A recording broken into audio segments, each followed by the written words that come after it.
రేవంత్ రెడ్డి దగ్గర పోదాం. ఇక జూబ్లీ హిల్స్ మనదే, కాంగ్రెస్ కి అనుకూలమని సర్వేలని చెబుతున్నాయి. అయినా ఉప ఎన్నికను తేలిగ్గా తీసుకోవద్దు. ఇక్కడ గెలుపుతో గ్రేటర్లోను బలపడతాం. భవిష్యత్తుకు ప్రోత్సాహకంగా ఉంటుంది. సానుభూతినే నమ్ముకున్న బీఆర్ఎస్ నగర అభివృద్ధికి ఆ పార్టీ చేసిందేమీ లేదు. ఏది బీఆర్ఎస్ చేసిందేమీ లేదా? నగర అభివృద్ధికి బీఆర్ఎస్ చేసింది లేదా? బీఆర్ఎస్ చేస్తేనే కదా 24 నియోజకవర్గాలలో జిహెచ్ఎంసీలో 24 నియోజకవర్గాలు ఉంటాయి. 24 నియోజకవర్గాలలో కనీసం ఒక్క సీటు కూడా గెలవలేదు కాంగ్రెస్. ఇది చరిత్ర కదా మొన్న జరిగిన ఎలక్షన్లల్లా. మరి ఇంకా బీఆర్ఎస్ నీకు ఫ్లైఓవర్ లేసే, అండర్ పాస్ లేసే, రియల్ ఎస్టేట్ ఒక రేంజ్ లో తీసుకెళ్లే బీఆర్ఎస్. కాంగ్రెస్ లో నా లీడర్లను అడుగు, బీఆర్ఎస్ డెవలప్మెంట్ చేయలేదా? ఊర్లలోనేమో నువ్వు 2000కు బదులు 4000 ఇస్తాను ఆశపడరాలు. వాళ్ళ బిడ్డకి ఇంత స్కూటీ వస్తుందని ఆశపడ్డారు. నా బిడ్డకు పెళ్లి చేస్తే తులం 1,00,000 రూపాయలు ఇస్తానని కేసీఆర్ తులం బంగారం వచ్చి అటు 1,00,000 ఇటు 1,00,000 అని ఆశపడ్డారు. ఇన్ని ఆశలు పెట్టి మీరు అధికారంలోకి వచ్చిండ్రు కదా. మీకు వికలాంగులు 6,000 వస్తాయని వికలాంగులు ఓట్లు వేసిండ్రు. హైదరాబాద్లో ఎవడన్నా ఓట్లేసిండా కాంగ్రెస్కి? ఎవడన్నా ఓట్లేసిండా కాంగ్రెస్కు? ఒక్క సీట్ అన్నా గెలిచిందా? ఒక్క సీటు. మాట్లాడడానికి కొంచెం మంది ఉండాలి. ఏడికి సానుభూతి నమ్ముకున్న బీఆర్ఎస్ నగర అభివృద్ధికి ఆ పార్టీ చేసిందేమీ లేదు. హైదరాబాద్ అభివృద్ధిలో బీజేపీ పాత్రే లేదు. అచ్చా, పార్టీ కేంద్రీకృతంగా ప్రచారం చేయండి, సంక్షేమ కార్యక్రమాలను ప్రజల్లోకి తీసుకెళ్ళండి. జూబ్లీహిల్స్ ఉప ఎన్నికపై డివిజన్ ఇన్ఛార్జ్ల సమావేశంలో సీఎం రేవంత్ దిశానిర్దేశం. ఏమంటున్నారు? హైదరాబాద్ అభివృద్ధిలో బీజేపీ పాత్రే లేదంటున్నా. లాస్ట్ టైం బీజేపీ 4 సీట్లున్న బీజేపీని 48 సీట్లకు తీసుకెళ్ళండి బండి సంజయ్. ఇప్పుడు ఈ 47 ఒక ఆయన చనిపోయాడు. చనిపోతే మళ్ళీ కాంగ్రెస్ గెలిచింది ఇక్కడ.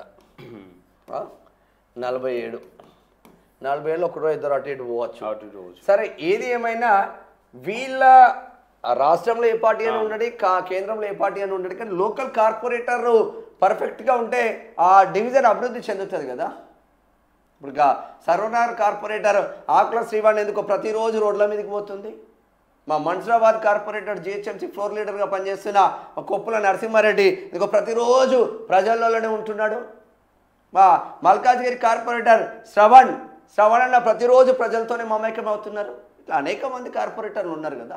ఉన్నారు అనేక మంది కార్పొరేటర్లు పార్టీలకు అతీతంగా మమేకం అవుతున్న కార్పొరేటర్లు మనం చూస్తూ ఉన్నాం కదా కళ్ళనిండా. ఇంకా పార్టీ కేంద్రీకృతంగా ప్రచారం చేయండి, సంక్షేమ కార్యక్రమాలను ప్రజల్లోకి తీసుకెళ్ళండి. జూబ్లీహిల్స్ ఉప ఎన్నికపై డివిజన్ ఇన్ఛార్జ్ల సమావేశంలో సీఎం రేవంత్ రెడ్డి దిశానిర్దేశం. జూబ్లీహిల్స్ ఉప ఎన్నికకు సంబంధించి తాజా సర్వేలన్నీ కాంగ్రెస్ పార్టీకి అనుకూలంగా ఉన్నాయని సీఎం రేవంత్ రెడ్డి తెలిపారు. ఆయన ఆషామాషిగా తీసుకోవద్దని, గెలిపే లక్ష్యంగా అందరూ సమన్వయంతో పనిచేయాలని ఆ నియోజకవర్గ పరిధిలోని కాంగ్రెస్ పార్టీ డివిజన్ ఇన్ఛార్జీలకు సూచించారు. జూబ్లీహిల్స్లో గెలుపుతో గ్రేటర్ హైదరాబాద్ పరిధిలోనూ కాంగ్రెస్ పార్టీ బలపడుతుందన్నారు. భవిష్యత్తు పాలనకు ఇది ప్రోత్సాహకంగా ఉంటుందని, జిహెచ్ఎంసీ ఎన్నికల్లో పార్టీకి మరింత ఉత్సాహాన్ని ఇస్తుందని అన్నారు.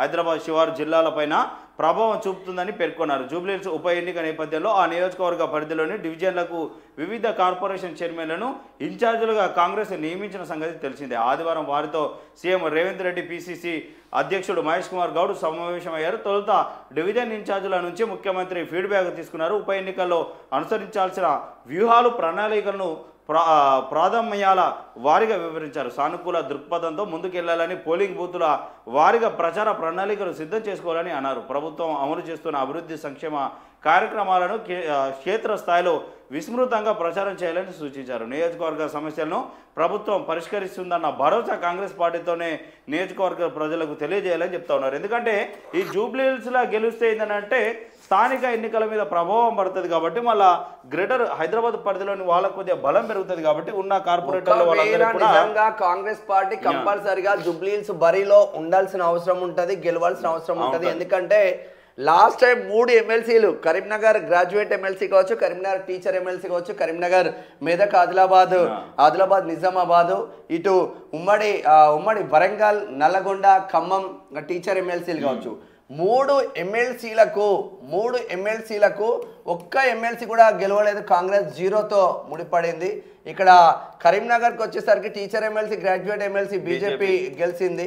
మరి మీ అధికారంలో ఉన్నప్పుడే కనీసం ఎమ్మెల్సీలు గెలవలేని పరిస్థితి. ఇక్కడ టీచర్ ఎమ్మెల్సీ వరంగల్, ఉమ్మడి వరంగల్ ఖమ్మం ఏమో టీచర్ ఎమ్మెల్సీ PRTU గెలిచింది. ఇక్కడ కనీసం కాంగ్రెస్ అభ్యర్థి నిలబెట్టలేని పరిస్థితి అక్కడ వెళ్ళిపోయిండ్రు. కనీసం ఇప్పుడు కూడా మీరు అధికారంలో ఉండే జూబ్లీహిల్స్ను గెలవకపోతే మాత్రం చాలా చెడ్డ పేరు వచ్చే ఆస్కారం ఉంటుంది. మరి చాప కింద నీరులా బీఆర్ఎస్ బీజేపీ దూసుకుపోతుందన్న చర్చ కూడా జరుగుతూ ఉంది జూబ్లీహిల్స్ నియోజకవర్గంలో. మరి ఏం జరుగుతుందో చూడాలి.